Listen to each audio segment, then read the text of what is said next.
Hello and welcome to ThinkSync. In today's video we are going to talk about the 5 shortest wars in history. Number 5. The Falklands War. The Falklands War was a war fought in 1982 between Argentina and the UK that lasted for about 10 weeks or 74 days to be precise.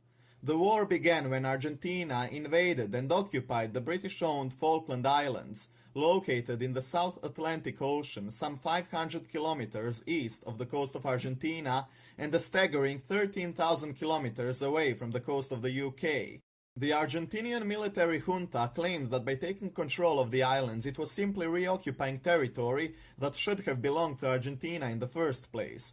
But what the government of Argentina was actually trying to do was to divert the eyes of the public away from the burning economic problems ailing the country and reaffirm its position as the ruling power in the country's politics. Over the course of the conflict, some 907 people were killed, mostly soldiers fighting on the Argentinian side, but some British soldiers too, as well as 3 civilians who were killed by British shelling. In the end, the UK emerged as victorious from the conflict, and the Falklands remained in its possession till this very day, still representing an obstacle in the development of healthy relations between the two countries. Number 4. The Greco-Turkish War of 1897, also known as the 30 Days War. The Greco-Turkish War of 1897, also known as the 30 Days War, not to be confused with the Greco-Turkish War of 1919 to 1922, was a war fought between the Kingdom of Greece and the Ottoman Empire.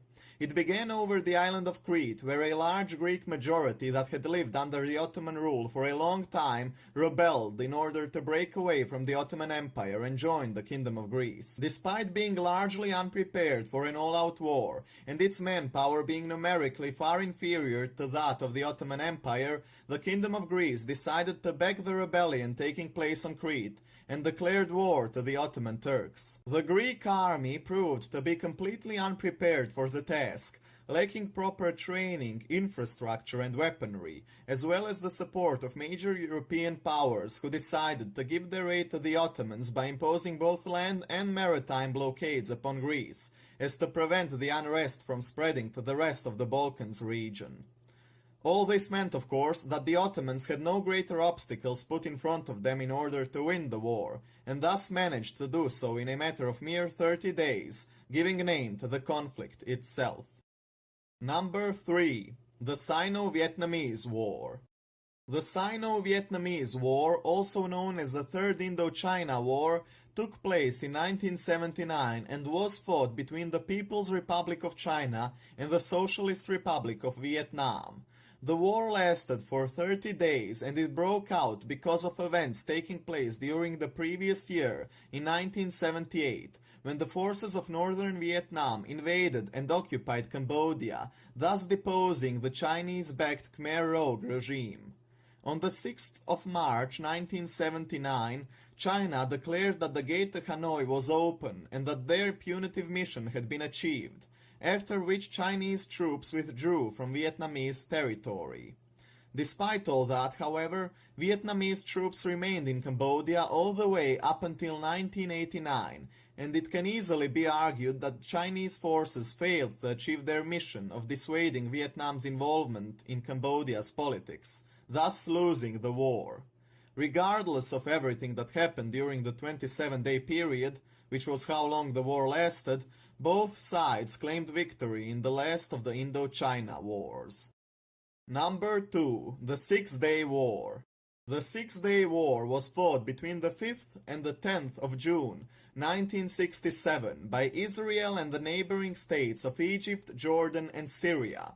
In the period leading up to the June of 1967, Egypt decided to close the gates of Tiran leading from the Red Sea to the southern coast of Israel, thus preventing the flow of Israeli shipping lines, and Egypt's president Gamal Abdel Nasser mobilized the state's military forces along the border with Israel. Israel responded with a series of what they claimed were preemptive airstrikes against Egyptian airfields, and in the process destroyed most of the Egyptian military air force, giving them a huge advantage in the war.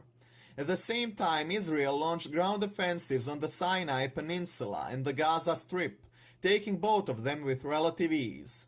Jordan and Syria were quick to join the war on the side of Egypt, but were unsuccessful, with Jordan losing East Jerusalem and West Bank, and Syria the Golan Heights. The ceasefire that officially ended the war was signed on the 11th of June 1967.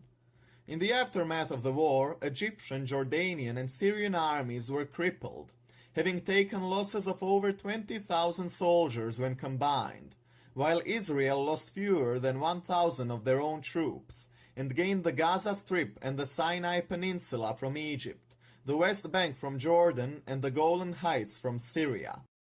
Number 1. The Anglo Zanzibar War. The Anglo Zanzibar War is definitely the shortest recorded war in history, having lasted for only 45 minutes. It was fought between the UK and the Zanzibar Sultanate on the 27th of August, 1896. The cause of the conflict was the death of the pro-British Sultan Hamad bin Twaini on the 25th of August, 1896, and the ascension of Sultan Khalid bin Barghash to the throne of Zanzibar. The interests of Sultan Khalid bin Barghash did not coincide with those of the British, who thought Hamad bin Muhammad would be a preferable candidate. The British sent an ultimatum to Khalid demanding that he orders his forces to stand down and leave the palace. In response, Khalid called up his palace guard and barricaded himself inside the palace. What followed was a roughly 45-minute-long shelling of the palace by the British artillery, both from land and water, and it resulted in only one British soldier being wounded, while on the other side 500 Sultan soldiers and civilians were killed, while 2 of their boats were sunk and a shore battery was destroyed. In the end, the British got what they wanted, and Khalid bin Barghash had to stand down. And that would be all for today, dear viewers. Thank you very much for watching, and don't forget to hit that like and subscribe button if you like what you saw and want to be notified as soon as our next episode comes out. Have a nice day, and see you next time.